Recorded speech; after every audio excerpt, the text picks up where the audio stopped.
Krásny deň, máme tu opäť recenziu aj s mini veštením kartičiek Modern Witch Tarot Deck. Takto vypadá ich zadná strana a takto vypadajú tie obrázky, ktoré tam sú. Budem veľmi rada, keď mi napíšete, či sa vám páčia alebo či tento Modern Witch Deck máte.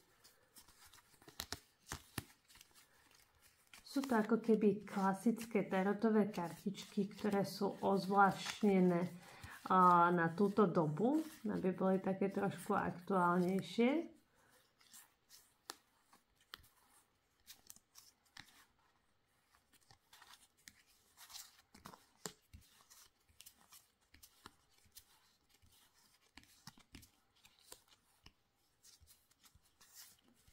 Dobre, tak to vypadajú. A poďme si spraviť taký rýchly výkladík, na čo sa máte zamerať z 3 kartičiek.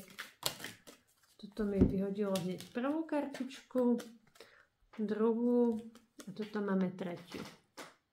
Prvá, druhá, tretia. Máte vybraté? Ak ste si vybrali prvú kartičku, máte tu 10 mečov a tá vám vraví, všetko je v poriadku.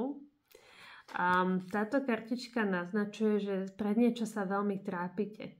Že príliš moc sa pre niečo stresujete, beriete to ako svoju najväčšiu prehru, ale ako je to aj popísané, všetko bude dobré, všetko dobre dopadne. Ten vesmír koná vo váš prospech, aj keď teraz sa to vôbec nezdá. Takže fakt sa nevzdávajte a skúste naozaj uvažovať nad tým, čo fakt chcete.